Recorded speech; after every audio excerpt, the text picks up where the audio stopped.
प्यारे साथियों नमस्कार, मैं हूं अंजुल और आप देख रहे हैं स्टडी विद अंजुल। दोस्तों आज की क्लास में हम लोग पढ़ेंगे हिंदी भाषा का विकास। तो क्लास में हम लोग स्टार्ट करेंगे भारतीय आर्य भाषा यानी कि हिंदी भाषा का विकास। तो हिंदी भाषा का विकास सबसे पहले कहां से हुआ है, एक एक पॉइंट को जानने का प्रयास करेंगे। बिल्कुल बेसिक से मैं ये मान के चल रहा हूँ कि आप लोग बिल्कुल जीरो से स्टार्ट करते हैं। देखना बेटा, तो भारतीय आर्य भाषा के तीन खंड हैं। प्राचीन आर्य भाषा जिसका के समय है 1500 ईसा पूर्व से 500 ईसा पूर्व के बीच में। बिल्कुल परेशान मत होइए, बिल्कुल जीरो से चीजें स्टार्ट करते हैं। बस 10 मिनट की क्लास आप हमारे साथ रहना है बस। फिर उसके बाद में आपको लगेगा कि चीजें बिल्कुल आपने अब तक जो पढ़ी हैं उससे हटके हैं। मध्यकालीन आर्य भाषा का जो समय है 500 ईस्वी पूर्व से 1000 ईस्वी तक। इस पॉइंट को आप लोग अच्छे से समझना। 500 ईस्वी पूर्व से कितने तक है, 1000 ईस्वी तक। आधुनिक आर्य भाषा का जो समय है वो 1000 ईस्वी से अब तक चल रहा है। अब आप लोग मेरी बात को समझना, इन टाइम पीरियड में क्या क्या काम हुए हैं और उनके बीच में कौन कौन से शासक रहे हैं, एक एक पॉइंट को अच्छे से जानने का हम लोग प्रयास करेंगे।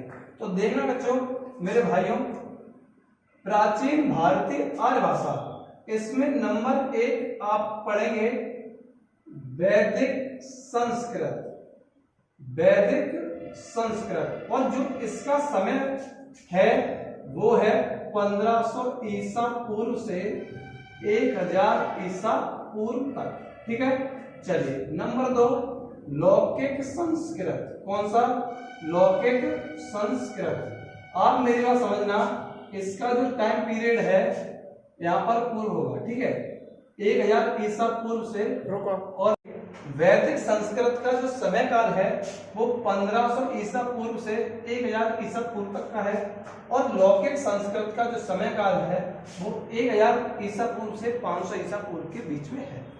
वैदिक संस्कृत में क्या क्या काम हुए हैं, लौकिक संस्कृत में क्या क्या काम हुए हैं, इनके बारे में यही तो एग्जाम में क्वेश्चन बनते हैं। ये तो हर कोई रट के बैठा। देखिए वैदिक संस्कृत में आपने नाम सुना होगा मेरे भाई ऋग्वेद का। किसका सुना होगा? ऋग्वेद का। तो ऋग्वेद में यहाँ से ऋग्वेद जो है वो कहां से लिया गया? आपके वैदिक संस्कृत, क्योंकि भारत का सबसे पुराना वेद कौन सा माना जाता है? ऋग्वेद। अब मेरी बात समझना, वैदिक, वेद से क्या बनना है? वेद। तो ऋग्वेद। अब आप एक क्वेश्चन और समझने, जो आपका गायत्री मंत्र है, कौन सा? गायत्री मंत्र। आपके पास समझ में आ रही ना? गायत्री मंत्र है वो कहां से लिया गया है? ऋग्वेद से। ऋग्वेद कहां से आया है? वैदिक संस्कृत से, जिसका की टाइम पीरियड है 1500 ईसा पूर्व से 1000 ईसा पूर्व के बीच में। अच्छा, गायत्री मंत्र ऋग्वेद में कहां से लिया गया है? 10वें मंडल से। कहां से लिया गया मेरे भाई? 10वें मंडल से। और 10वें मंडल में भी कहां से? 10वें मंडल से लिया गया है पुरुष सूक्त से। इससे ज्यादा क्वेश्चन हो ही नहीं सकते। कितना डीप पूछेगा। हिंदी जो है, हिंदी आपका जीएस मान के आप पढ़ो इसको, बिल्कुल डीप चीजें आप पढ़िए। पहला तो इतना ही क्वेश्चन पूछेगा, इतना तो एग्जाम का लेवल अगर हार्ड भी आता है तो इससे ज्यादा हार्ड नहीं पूछेगा कि गायत्री मंत्र कहां से लिया गया है। तो 10वें मंडल से लिया गया, और उसमें भी कहां से लिया गया है? तो पुरुष सूक्त से लिया गया है। चलिए मेरे भाइयों, लौकिक संस्कृत में बात करें। देखिए संस्कृत में आपने नाम सुने होंगे महाकवि कालिदास का, महाकवि वाल्मीकि का, वेद व्यास जी का, ठीक है ना, और माँ का और अश्वघोष का। तो चलिए जो लौकिक संस्कृत है इसमें किस किस की रचनाएं हुई हैं उनके बारे में जानने का प्रयास करेंगे। देखिए महाकवि वाल्मीकि, ठीक है, तो वाल्मीकि, वेद व्यास और आपके हो गए कालिदास, ठीक है, कालिदास के बाद अश्वघोष, और अश्वघोष के बाद आगे आपके माघ। कौन आगे दोस्तों? माघ। चलिए वाल्मीकि की जो रचना है रामायण, और अब आप समझ रहे हैं कि वाल्मीकि की जो रचना है वो रामायण कौन सी भाषा में लिखी गई होगी मेरे भाई? संस्कृत में लिखी गई होगी। वेद व्यास ने कौन सी रचना लिखी थी? महाभारत। कौन सी लिखी थी? महाभारत। ठीक है, कालिदास के आप सब लोग समझते हैं अभिज्ञान शाकुंतलम। अभिज्ञान शाकुंतलम बहुत ही फेमस महाकाव्य है ये शाकुंतलम। ठीक है दोस्तों। अश्वघोष की कौन सी रचना थी? बुद्ध चरितम। बुद्ध चरितम। और माघ की रचना थी शिशुपाल वध। माघ की रचना थी शिशुपाल वध। चलिए दोस्तों, इतने से ज्यादा इंपोर्टेंट क्वेश्चन बन नहीं सकते हैं। लौकिक संस्कृत में क्या क्या काम हुए हैं, ये सब संस्कृत के कवि हैं। सबसे पहला बात ये है, और ये आपके वनडे एग्जाम में जीएस का भी काम करते हैं। ऐसे क्वेश्चन पूछ लेगा कि आविज्ञान शाकुंतलम किसकी रचना है, तो महाकवि कालिदास की है। और ये कौन सी भाषा में लिखी गई है, तो दोस्तों संस्कृत के अंदर लिखी गई है। अश्वघोष ने कौन सी लिखी थी? बुद्ध चरितम। माघ की कौन सी लिखी गई है? शिशुपाल वध। चलिए दोस्तों, इनसे थोड़ा और आगे बढ़ने का प्रयास करेंगे। ये तो हो गया हमारा प्राचीन आर्य भाषा का टाइम पीरियड, उनसे संबंधित क्वेश्चन। ठीक है बात सब। चलिए अब भारतीय आर्य भाषा। सबसे पहले एक क्वेश्चन मेरे दिमाग में आ रहा है, हम लोग पढ़ रहे हैं हिंदी। ठीक है, हिंदी जो शब्द है ये पहली बात तो फारसी भाषा का शब्द है। एक क्वेश्चन तो यहां से बनता है। ठीक है मेरे भाई। अच्छा, एक क्वेश्चन और बनता है, जो हिंदी की आदि जननी है। ये दो तीन क्वेश्चन दिमाग में तुरंत डिस्कस कर लूंगा। हिंदी की जो आदि जननी है वो कौन है मेरे भाई? संस्कृत। ठीक है, हिंदी की जो आदि जननी है वो कौन है? संस्कृत। तो चलिए अब हम लोग स्टार्ट करते हैं मध्यकालीन आर्य भाषा को। तो देखना आप मेरे भाई, मध्यकालीन आर्य भाषा में सबसे पहले हम लोग डिस्कस करेंगे पाली। कौन सी भाषा? पाली। पाली के बाद हम लोग डिस्कस करेंगे प्राकृत। प्राकृत के बाद अपभ्रंश। अपभ्रंश और अपभ्रंश के बाद हम लोग अवहट।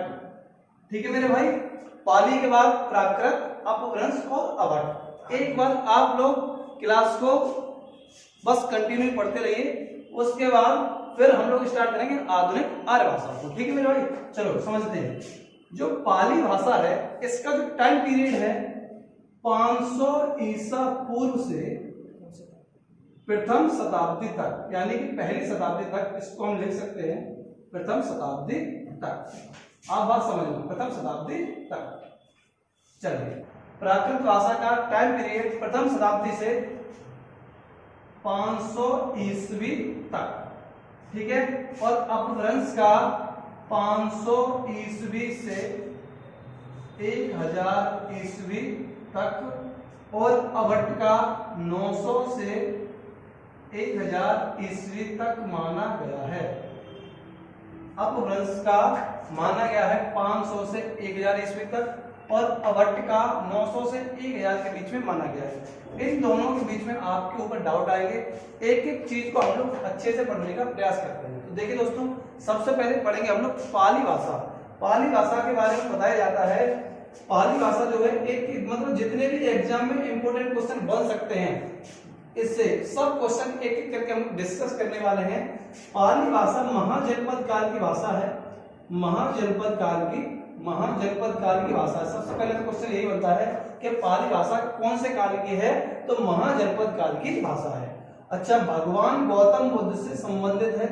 गौतम बुद्ध के बारे में एक क्वेश्चन और बनता है। 35 वर्ष की उम्र में निरंजना नदी, कौन सी मेरे भाई? बोलते रहो संग संग। निरंजना नदी कहां पर है? बोध गया कहां पर है? बिहार में। सही है, ज्ञान की प्राप्ति हुई कहां पर? निरंजना नदी के तट पर, बोध गया बिहार। और कौन सा वृक्ष था दोस्तों? पीपल का वृक्ष, पीपल के वृक्ष के नीचे। ठीक है, और ज्ञान प्राप्ति के बाद जो पहला उपदेश था, पहला प्रवचन कहां दिया था? सारनाथ। और उस उपदेश को क्या कहा गया? धर्म चक्र प्रवर्तन। ठीक है मेरे भाइयों, क्या कहा गया? धर्म चक्र प्रवर्तन। देखिए, पाली भाषा से जितने भी मैक्सिमम क्वेश्चन बन सकते हैं सारे के सारे हम डिस्कस करेंगे। महाजनपद काल की भाषा है, और भगवान बुद्ध को माना जाता है शाक्य वंश से संबंधित। और इनका एक दूसरा नाम भी है जिसको हम लोग बोलते हैं तथागत। ठीक है ना। चलिए, एक क्वेश्चन और बनता है। मौर्य साम्राज्य में चंद्रगुप्त मौर्य का नाती हुआ था जिसका नाम था अशोक। तो अशोक ने कलिंग युद्ध के बाद बौद्ध धर्म अपना लिया था। ये क्वेश्चन बहुत इंपोर्टेंट है, आपको याद रखना। जो अशोक था ना, अशोक था मौर्य वंश से संबंधित, तो अशोक ने कलिंग युद्ध के बाद मौर्य वंश का जो शासक था उसने बौद्ध धर्म अपना लिया था। इस बात को आप लोग ध्यान रखेंगे, ठीक है मेरे भाइयों। चलिए, तो इनका जो प्रवचन था वो कौन सा था भाई? सारनाथ में था, और उसको क्या बोला गया भाई? धर्म चक्र प्रवर्तन। अच्छा, अब बात आ रही है बौद्ध धर्म की, तो बौद्ध धर्म से 2-3 क्वेश्चन और डिस्कस करता हूं। चलिए देखना किधर डिस्कस कर लूं, इधर ही कर देता हूं। आपने एक नाम सुना होगा, चौथी बौद्ध संगीति हुई थी, फोर्थ बौद्ध संगीति, ठीक है, कश्मीर के कुंडल वन में। कहां पर हुई थी? कश्मीर के कुंडल वन में हुई थी। और किसके शासन काल में हुई थी? तो शासन था उस समय कनिष्क का, ठीक है, कनिष्क के शासन काल में हुई थी।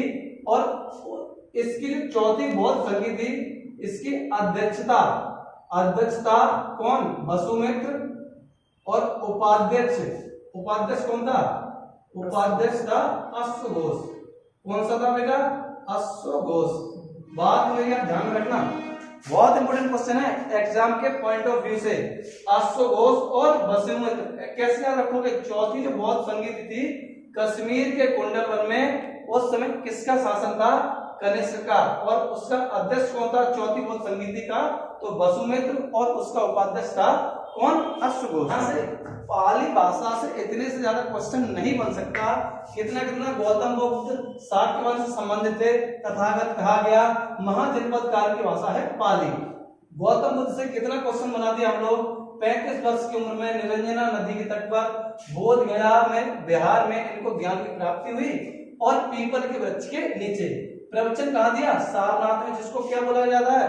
धर्म चक्र प्रवर्तन। अच्छा, एक क्वेश्चन और देखो, चौथी बौद्ध संगीति कहां हुई थी? कश्मीर के कुंडल वन में। शासन किसका था? कनिष्क के शासन काल में। और कनिष्क कौन से वंश से संबंधित था? कनिष्क था कुषाण वंश से संबंधित। देखो एक क्वेश्चन और नोट कर लो, ठीक है। अध्यक्ष था चौथी बौद्ध संगीति का वसुमित्र, उपाध्यक्ष था अश्वघोष। चलिए अब यहां से 1-2 क्वेश्चन और याद रखो।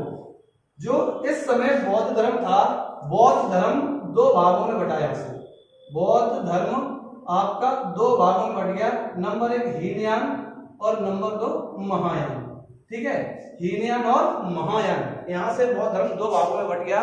क्वेश्चन इंपोर्टेंट है, ऐसे कौन पूछता है कि बौद्ध धर्म 2 भागों में कहां से बढ़ा? तो चौथी बौद्ध धर्म संगीत। प्राकृत भाषा का हम लोग बात करेंगे, जो कि प्राकृत भाषा का जो टाइम पीरियड है, सबसे पहले हमको यही ध्यान रखना है, प्रथम शताब्दी से लेकर 500 ईस्वी तक का जो इसका समय पीरियड है, ठीक है। तो प्राकृत भाषा ये संबंधित है आपके जैन धर्म से। किससे संबंधित है भाई? जैन धर्म से। अब क्वेश्चन देखते हैं जैन धर्म से कितने क्वेश्चन मैक्सिमम बन सकते हैं। जैन धर्म से एक फेवरेट क्वेश्चन बहुत ज्यादा बनता है, जो आगम साहित्य है। कौन सा मेरे भाई? आगम साहित्य किससे संबंधित है? तो सीधा क्वेश्चन है, आगम साहित्य संबंधित है मेरे भाई जैन धर्म से संबंधित है। अच्छा, अब एक क्वेश्चन समझना, जैन धर्म की बात आई तो जैन धर्म के स्टार्ट करते जो पहले तीर्थंकर थे कौन से थे बेटा?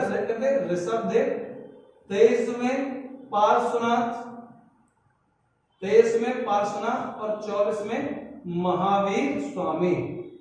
24 में महावीर स्वामी। ये क्वेश्चन इंपोर्टेंट है। जो जैन धर्म के वास्तविक संस्थापक थे वो माना गया है महावीर स्वामी को, जो थे 24 में तीर्थंकर। चलिए अब जैन धर्म से एक क्वेश्चन और याद रखिए, त्रिरत्न। ऐसा क्वेश्चन बनता है कि त्रिरत्न किससे संबंधित है? तो त्रिरत्न संबंधित है जैन धर्म से, जबकि आपने नाम सुना होगा त्रिपिटक संबंधित है बौद्ध धर्म से। त्रिपिटक किससे संबंधित है? बौद्ध धर्म से। चलिए 2-3 क्वेश्चन और डिस्कस करता हूं मैं। त्रिपिटक हो गया आपका बौद्ध धर्म, त्रिरत्न हो गया आपका जैन धर्म। जैन धर्म आपने सुना होगा मौर्य वंश, जब चंद्रगुप्त मौर्य जिनका प्रधानमंत्री था चाणक्य, जिसको नाम दिया गया विष्णुगुप्त। फिर से समझो, जैन धर्म के बारे में फिर क्वेश्चन डिस्कस कर रहे हैं। आपने नाम सुना होगा मौर्य साम्राज्य, मौर्य डायनेस्टी था, उसका जो संस्थापक था वो था चंद्रगुप्त मौर्य। उसने धनानंद की हत्या करके चाणक्य के 7 और चाणक्य था चंद्रगुप्त मौर्य का प्रधानमंत्री। और चाणक्य का एक दूसरा नाम है कौटिल्य और विष्णुगुप्त भी उसको कहा जा सकता है। चलिए, तो जो चंद्रगुप्त मौर्य था उसने अपने जीवन के अंतिम दिन, किसने? चंद्रगुप्त मौर्य ने अपने जीवन के अंतिम दिन श्रावणबेलगोला, कहां पर? श्रावणबेलगोला में गुजारे थे जैन धर्म की दीक्षा लेकर। याद रखना, किसने? चंद्रगुप्त मौर्य ने अपने जीवन के अंतिम दिन कहां गुजारे? श्रावणबेलगोला। और ये वर्तमान में कहां पर है? ये नोट करके लिख लो मेरे भाइयों, श्रावणबेलगोला कहां पर? वर्तमान में कर्नाटक पे है। अच्छा, यहाँ पर किसने भेजा था? तो उसने चाणक्य ने भेजा था। और किसकी दीक्षा ली? तो दीक्षा ली थी भद्रबाहु। किसकी ली थी? भद्रबाहु की दीक्षा ली थी, जो कि जैन मुनि थे भद्रबाहु, उनकी दीक्षा लेकर और संलेखना के द्वारा प्राण त्याग दिए। संलेखना का मतलब होता है उपवास रखकर प्राण त्याग दिए। क्वेश्चन फिर से समझो, प्राकृत भाषा के कितने डिस्कस किए? जैन धर्म की भाषा है, जैन धर्म संबंधित है। आगम संस्थापक थे ऋषभदेव, 23वें पार्श्वनाथ, 24वें महावीर स्वामी। त्रिरत्न किससे संबंधित है? जैन धर्म से। त्रिपिटक संबंधित है आपका बौद्ध से। चलिए, अच्छा, भद्रबाहु के बारे में एक क्वेश्चन को समझिए। भद्रबाहु संबंधित है दिगंबर पंथ से। कौन से पंथ से? दिगंबर। दिगंबर पंथ क्या होता है? जो नागा मुनि होते हैं उन्हें बोलते दिगंबर, और एक होते श्वेतांबर। जैन लोगों में 2 प्रकार के मुनि पाए जाते हैं, श्वेतांबर और दिगंबर। ठीक है, श्वेतांबर और दिगंबर। चलिए दोस्तों, अच्छा, चाणक्य के बारे में एक क्वेश्चन और समझो। चाणक्य की एक बहुत फेमस पुस्तक है जिसका नाम है अर्थशास्त्र। ठीक है, क्वेश्चन एग्जाम में कई बार बनता है कि अर्थशास्त्र किसकी रचना है? तो चाणक्य की रचना है अर्थशास्त्र। चलिए भाइयों, आगे बढ़ते हैं हम लोग अपभ्रंश के बारे में।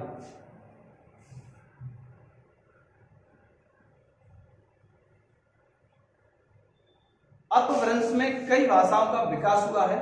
अपभ्रंश के अंदर कई भाषा का विकास हुआ है, जैसे सौर सैनी अपभ्रंश आया, मागधी अपभ्रंश आया, अब अर्ध मागधी अपभ्रंश आया। इनसे कौन कौन सी बोलियां निकली हैं वो हम पढ़ेंगे अगली वीडियो में। तब तक के बारे में हम लोग अवट के बारे में थोड़ी नॉलेज रखते हैं। तो अवट के बारे में मैं आपको बता देता हूं।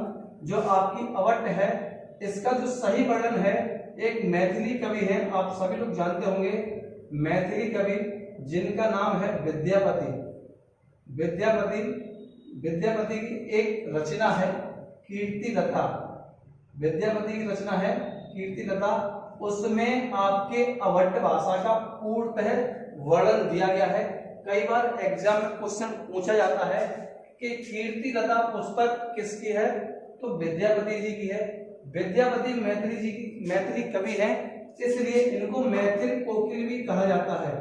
मैथिल कोकिल, ध्यान रखना, मैथिल कोकिल कौन है भाई? कीर्तिलता जिनकी पुस्तक है, उनका नाम कौन है? विद्यापति। अवट का पूरा वर्णन इन्हीं की पुस्तक में दिया गया। प्यारे साथियों, उम्मीद है आपको वीडियो पसंद आई होगी। इससे जो अगला पार्ट है, आप भी कमेंट बॉक्स में मुझे बताएंगे कि पार्ट कब लाना है और कितना जल्दी लाना है। वीडियो पसंद आई हो तो दोस्तों लाइक और शेयर किए बिना मत जाना। नए आए हो चैनल को सब्सक्राइब करो। बहुत बहुत धन्यवाद जुड़ने के लिए। Thank you.